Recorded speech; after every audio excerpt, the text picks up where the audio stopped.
Hey guys, welcome back to my channel. So today, I want to start the video a bit differently with a personal story.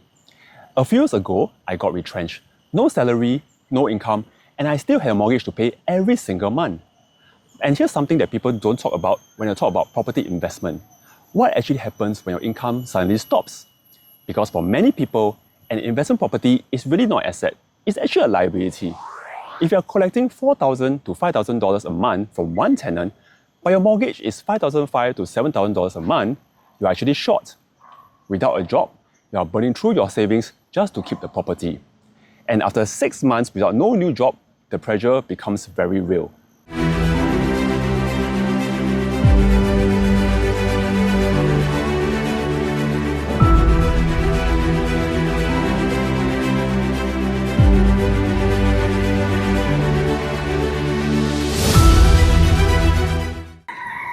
But that wasn't my situation, because my investment property was set up as a co-living unit, 5 rooms, all rented out, and I was collecting close to $7,000 a month in rental. Enough to cover my mortgage, enough to cover the expenses of utilities, property tax and maintenance every single month. For 1 whole year, while I had zero salary coming in, my tenants paid my mortgage for me. I didn't have to touch my savings to service the loan. I didn't have to sell the property in a panic. I didn't have to take the first job offer just to stop the bleeding. That, to me, is the real power of co-living. It's not just about higher rental yield or better returns on paper. It's that when life throws you a curveball, a properly set up co-living unit becomes your financial shield, not your financial burden. I held that unit for over 3 years, positive cash flow all the way, and when I was ready to exit, I sold it to a fellow investor who is still running it as a co-living today. And yes, she managed to get a bank loan on it. I'll come back to this point later, because this is one of the biggest myths about co-living properties in Singapore today. In today's video, I'll walk you through everything you need to know about co-living in Singapore. What it is, the URA rules you need to follow, the common myths out there, the actual numbers from my co-living unit, and whether co-living still makes sense in today's market. Let's get into it. So before we move on, I would appreciate if you click on the like and subscribe button to my YouTube channel in order for me to make more videos like this to share more on-the-ground insights from the Singapore property market. Thank you very much. Okay, let's start from the beginning. What exactly is co-living? Co-living is when you rent out individual rooms in one residential unit to different tenants who are not related to each other. Each tenant has their bedroom and they share common areas such as the kitchen and the bathrooms.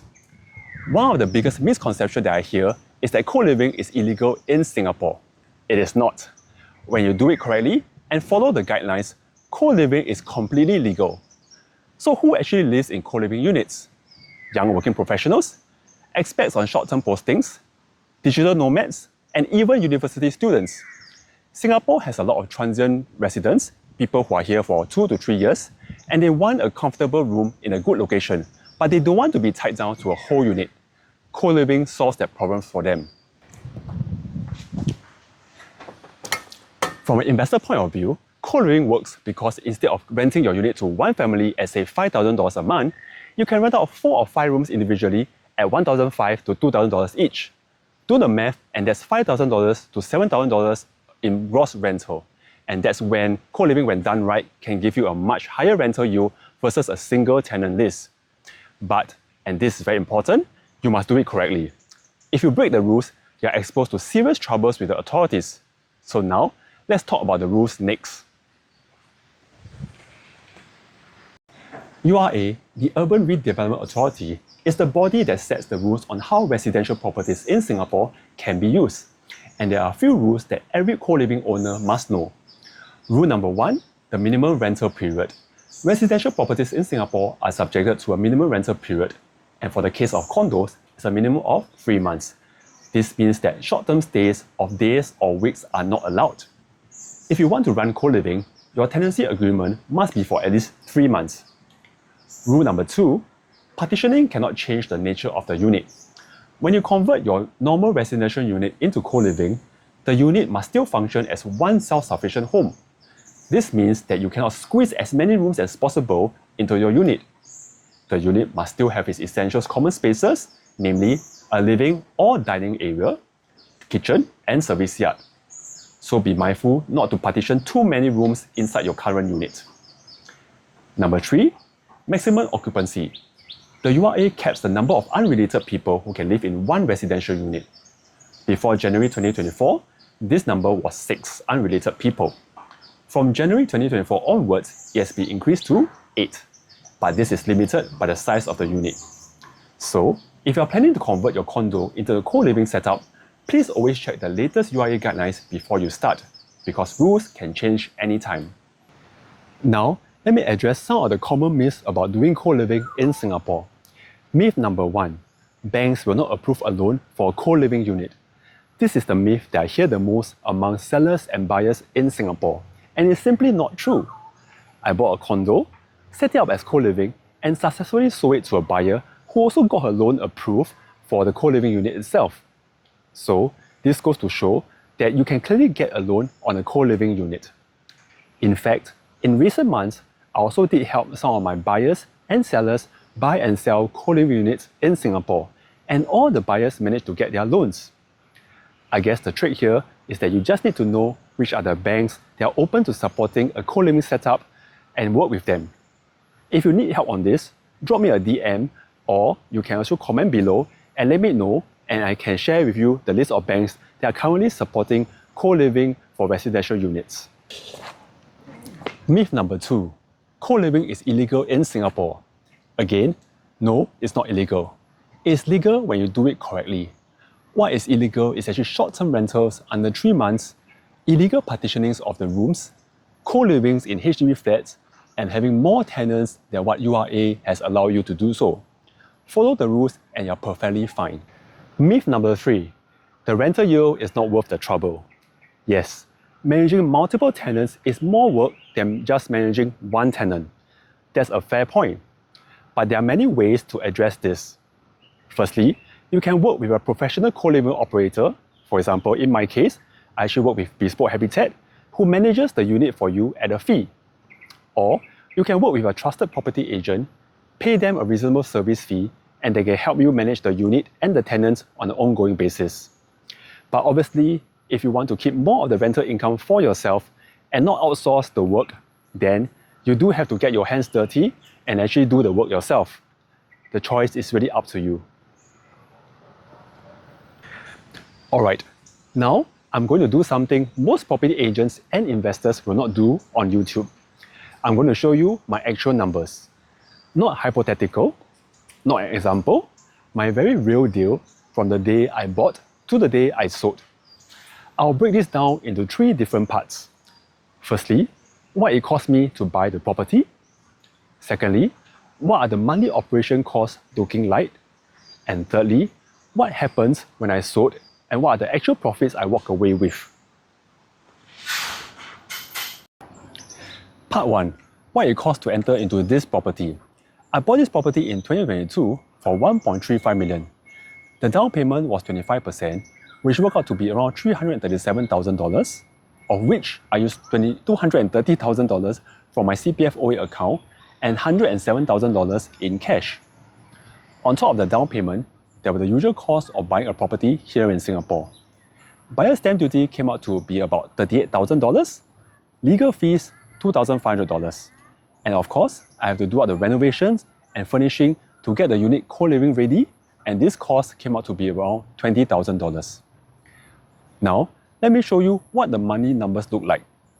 My total rental income across the 5 rooms was $7,000 a month. Compare this against if, let's say for example, I rented out the unit to one family on a normal lease. I would have collected maybe around $4,500 to $5,000. By splitting out into individual rooms, I was able to get close to $2,000 extra every single month. And this $2,000 was a lifesaver when I lost my job and I had to get my living expenses going on an ongoing basis. Now, let's go through what it cost me to run this unit every single month. Firstly, the mortgage. My monthly mortgage was around $3,800 a month. In terms of property tax, because I was paying the non-owner occupied tax, it was at a higher rate, and on average, it was around $450 a month. The next cost that we have is the MCST fee that we have to pay to the condo management, and this covers things like the swimming pool, the gyms, the lifts, the common area, all this to be used by the tenants. And this came out to be around $330 every single month. Next, we have agent fees, and this came out to average around $300 a month because we have to pay the agent commission for finding and replacing the tenants. Just note that co-living has a higher turnover rate for tenants because people here might be here for 6 months to 1 year, and this you need to factor in as a cost. And lastly, I also hired Bespoke Habitat as my co-living provider, and they manage the unit for me, and I pay them around $700 a month. And this helped me in a lot of ways because they do the ongoing daily maintenance of the unit. Now, let's add this all up. $3,800 in mortgage, plus $450 in property tax, $330 in MCST fee, $300 in agent fee, plus a $700 co-living service fee every month brings us to $5,580 on a monthly basis.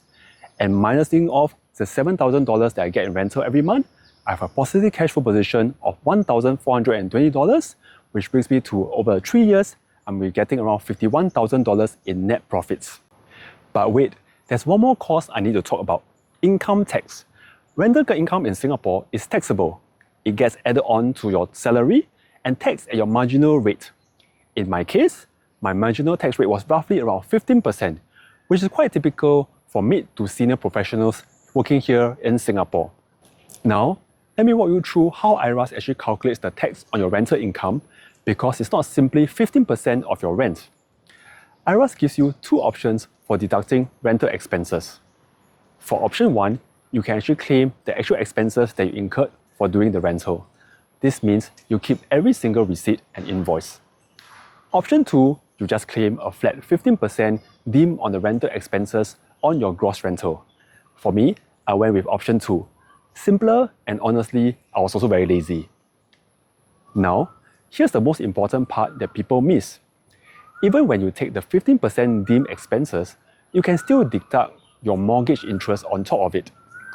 But only the interest, not the principal. Now, let me walk you through the annual tax calculation. The total annual rental that I'm receiving is around $84,000, less 15% of the deemed rental expenses, which is $12,600, less the mortgage interest, which in my case is around $27,000, and the total taxable rental income comes to around $44,000. At a 15% marginal tax rate, there's $6,660 in income tax per year. Over the 3 years, that's close to around $20,000 in additional tax paid on rental income. So, the real net cash flow that I'm receiving after all the expenses and the taxes was about $31,140 over the 3 years, and that works out to be around $865 a month in true positive cash flow. Now, the final part, the exit. What happened when I sold? After holding the unit for close to 3 years, I sold it to a fellow investors at $1.78 million. On paper, there's a capital gain of $430,000 from the purchase price of $1.35 million. But of course, the amount that actually lands in my pocket is very different from this headline gain. Let me walk you through what happens at the point of sale. Firstly, the outstanding loan of $930,000 gets repaid back to the bank that I was getting the mortgage from. Second, the CPF money that I use must be returned to my CPF OA account upon the sale. In my case, I used close to $256,000 in CPF money, and on top of that, there's an accrued interest of close to $18,500 that must also be returned. So, the total CPF refund was close to $274,000, all went back into my CPF OA account. And after deducting the agent selling fee and the legal fees on the exit, my net cash proceeds came out to $555,000. But this is not my net profit yet. To work out my true return, I need to subtract what I call my sunk costs, the money that I actually put in or lost while maintaining this property. My sunk costs are as follows: the $107,000 in cash for the down payment, the $38,000 in buyer's stamp duty when I bought the property, $2,500 in legal fees on the entry, $20,000 in renovation, $17,000 in agent commission, and $2,500 on legal fees on the exit as well. As you can see, the total sunk cost came out to be around $188,000. After deducting this sunk cost, my actual cash returns from buying and selling this property was close to $366,000.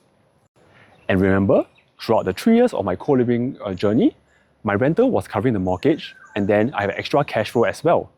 And that cash flow came out to be around $865 a month, which I calculated earlier. And if I add this back, my total net cash return will be close to $400,000. Dividing this by my sunk cost of $188,000, the total return over 3 years is 111%. And that works out to be a net ROI of around 37% per year.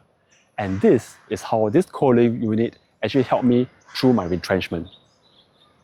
So after sharing all these numbers from my own experiences, I think the next question on your mind is, does this co-living model still works in the market today in 2026? Well, let me be honest here, because I don't think it's responsible for me to just share with you all the good stuff without telling you some of the possible risks that you might be entering into. The market has definitely changed a lot since 4 years ago when I did out my own co-living unit. When I first started, co-living was still relatively niche in Singapore, and early movers had a real advantage back then. We had lesser competition, the rooms filled out more easily, and the rental yields were better. But today, a lot more people are actually doing this. More investors, more co-living operators, more competition. What that means is that competition for tenants is very tough, and not necessarily every property can support a co-living model. You cannot just buy any condo, throw in the 5 rooms inside the unit, and then expect all the rooms to be tenanted out. Those days are largely over. So, what makes a co-living property work in today's market? In my view, the first thing you have to do is really understand your numbers. The purchase price of your property is the determining factor of your mortgage, and your mortgage is actually the largest chunk of your cost on a monthly basis. So, if you do not get in at the right entry price that makes sense from the start, you will be having difficulties in breaking even for this property. Do the math before you buy, not after. Calculate your expected rental, deduct all the necessary expenses like your mortgage, your internet services, your maintenance, and put in a buffer of at least 15% for vacancy. If the numbers still look positive, then probably the deal might be worth considering.